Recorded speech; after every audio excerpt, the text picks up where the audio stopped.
Two people, same age, same job, same salary. Both of them just saved up $50,000. And here is where their stories split. Jake looks at that $50,000 and thinks, I am going to buy a rental property. I'm going to build real wealth, something I can touch, something real. Marcus looks at the same $50,000 and thinks, I am going to put it in an index fund and forget about it. That is it. That is his whole plan. No property, no tenants, no fixing things at midnight, just put the money in, leave it alone. 20 years later, one of them is significantly wealthier than the other. And honestly, the answer might surprise you. Before we get into the numbers, I need to explain something that most people skip. Because when people talk about investing, whether it's property or stocks, they always lead with the best-case scenario. They tell you about the guy who bought a house in 2002 and sold it for 4 times the price, or the guy who put everything in the S&P 500 and retired at 45. What they don't tell you is what happened in between, the boring parts, the painful parts, the parts that make most normal people quit. That's what this video is actually about. So let's start with Jake. Jake takes his $50,000 and uses it as a down payment on a rental property worth $250,000. Think about that for a second. He has $50,000, but he now controls an asset worth $250,000. That is leverage, and leverage is genuinely one of the most powerful things about real estate. The bank puts in $200,000, Jake puts in $50,000. But Jake gets 100% of the upside when the property goes up in value. Here is why that matters so much. When that property grows in value, the entire $250,000 asset grows, not just Jake's $50,000 portion. 4% annual appreciation on $250,000 is $10,000 in year 1 alone. Jake put in $50,000 and made $10,000 in appreciation. That is a 20% return on his actual money from a 4% growth rate. That is the power of leverage. You earn returns on the full value of the asset, even though you only put in a fraction of it. Stocks cannot do this for regular people. Banks do not lend you money to buy index funds. This advantage belongs almost entirely to real estate. Over 20 years, at 4% annual appreciation, that $250,000 property grows to approximately $547,000. Jake turned $50,000 into almost $300,000 in equity growth just from appreciation alone. This is why people get excited about real estate, and they should. The leverage story is real. But so is what comes next. See, here's what the rental property brochure doesn't mention: the roof. Every roof has a lifespan, around 15 to 20 years. A replacement costs anywhere between $8,000 and $15,000, depending on where you live. Jake's property is going to need a new roof at some point in that 20-year window. That's just a fact. The HVAC system, heating and cooling, that's another $8,000 to $12,000 when it dies, and it will die. The water heater, the plumbing, the appliances, the paint every few years, the landscaping, the small stuff that adds up to a not small number. These are called capital expenditures, CapEx for short, the big-ticket stuff that does not happen every month but absolutely will happen over a 20-year ownership period. Most first-time landlords never budget for it properly. They see the monthly rent coming in and feel great. Then the roof hits and 3 years of profit disappears in a single afternoon. The standard advice among experienced investors is to set aside 1% to 2% of the property value every year just for future CapEx. That is separate from regular maintenance, just sitting there waiting for the next big expense. On top of CapEx, there is regular maintenance. General upkeep on a rental property typically runs around 1% to 2% of the property value every single year as well. On a $250,000 property, that's $2,500 to $5,000 a year just to keep the thing running, not to improve it, just to maintain it. Then there's property tax, insurance. And if Jake doesn't want to field midnight calls about broken toilets, he hires a property manager. That costs around 8 to 10% of monthly rent. Let's say the property rents for $1,800 a month. That's $21,600 a year in rent. Sounds good. Now subtract the mortgage payment, the property tax, the insurance, the property management fee, the average monthly maintenance budget, set aside a monthly amount for future capex. Jake is left with somewhere between $200 and $600 a month in actual profit on a good month. And that assumes the property is occupied. Vacancy. This is the one that quietly destroys rental property math for a lot of people. The average rental property sits empty for 1 to 2 months every year when tenants turn over. During those months, Jake collects zero rent, but the mortgage still needs paying, the insurance still needs paying, everything still needs paying. And finding a new tenant takes time. Screening takes time. Sometimes you get a bad tenant and the process of removing them costs money and time and stress that no spreadsheet ever captures. I'm not saying this to scare you away from real estate. I'm saying this because nobody told Jake any of this when he was excited about that $50,000 down payment. Now, here is where it gets genuinely interesting, because despite everything I just walked through, the maintenance, the capex, the vacancy, the management fees, real estate has something that index funds simply cannot offer: tax benefits. The government actually rewards real estate investors in ways most people have never heard of, and these benefits are significant enough to completely change the financial picture. The big one is called depreciation. Here's how it works in plain English.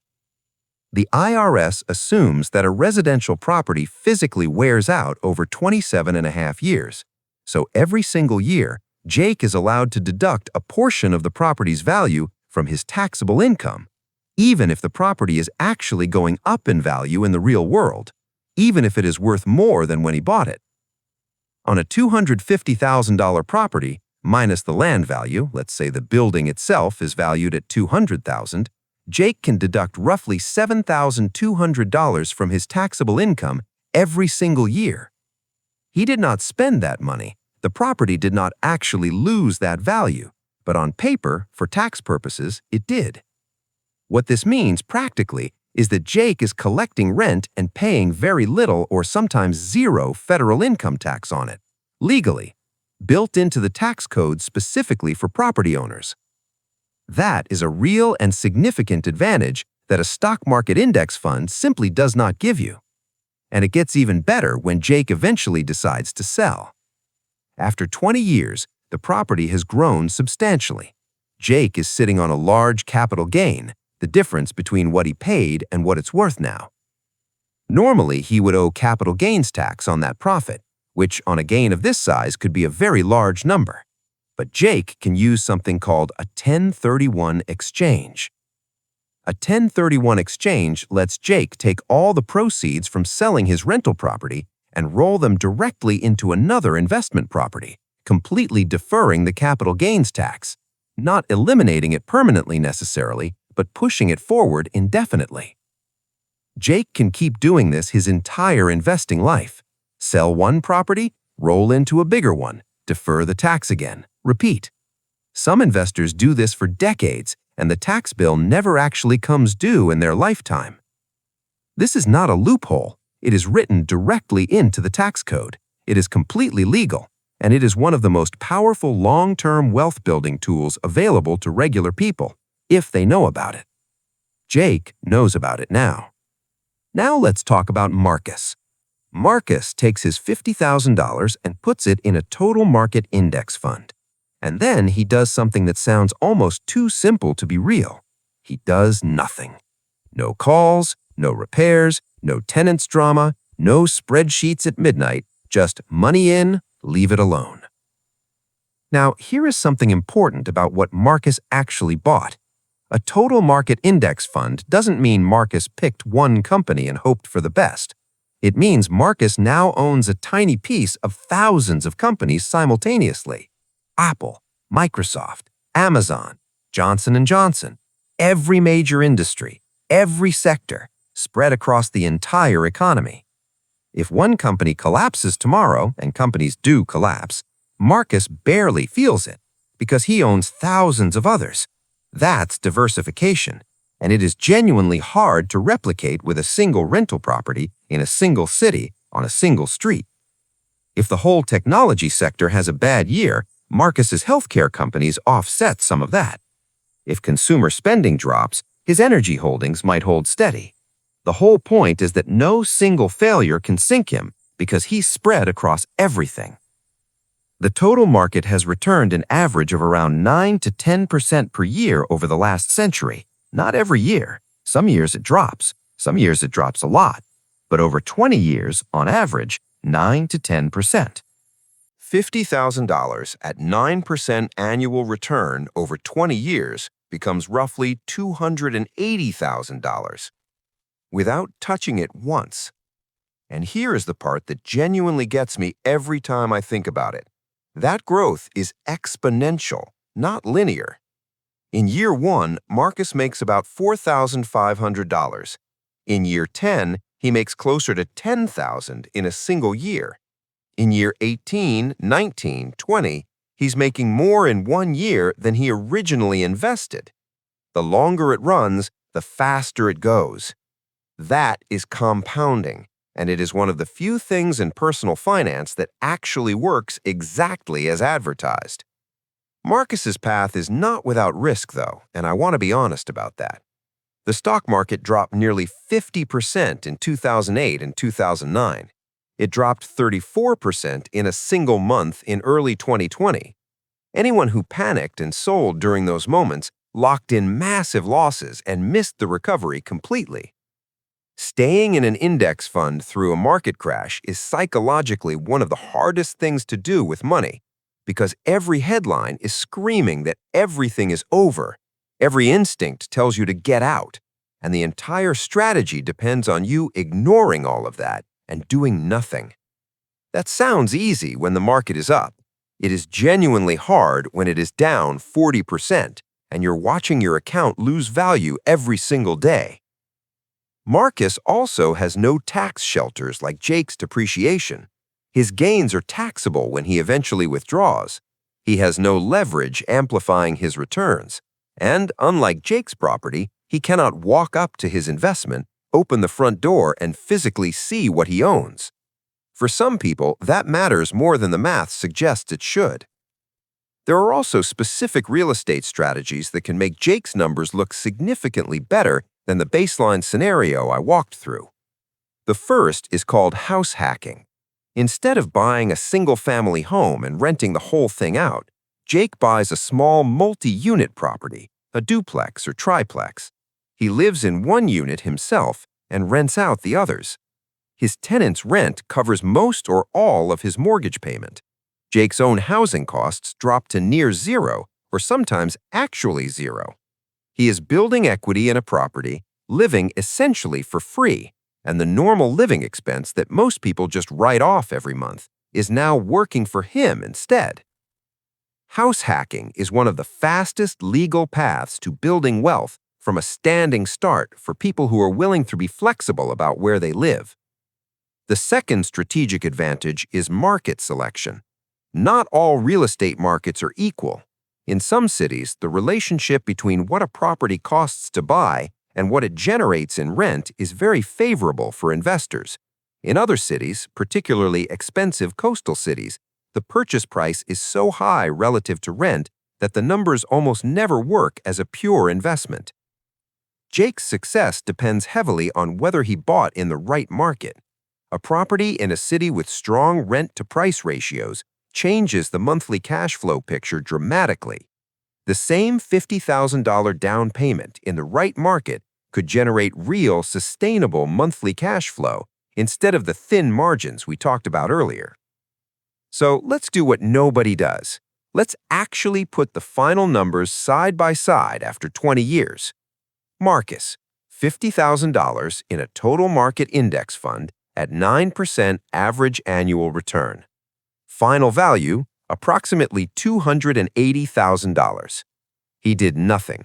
0 hours of active work, 0 midnight calls, 0 repairs, 0 tenant drama. He just let time and compounding do the work. Jake, $50,000 down on a $250,000 property. Conservative 4% annual appreciation. Property value after 20 years, approximately $547,000.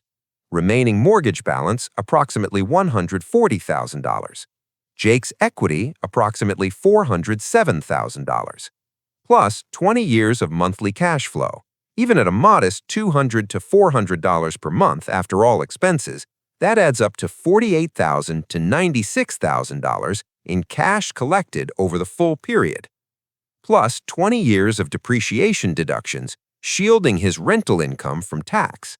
At $7,200 per year in deductions, multiplied by 20 years, that is $144,000 in income that was never taxed.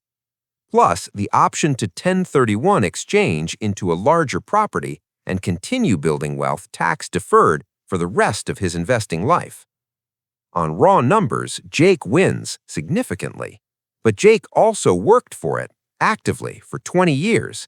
He dealt with tenants, he managed repairs, he made decisions constantly. He took on debt and the risk that comes with it.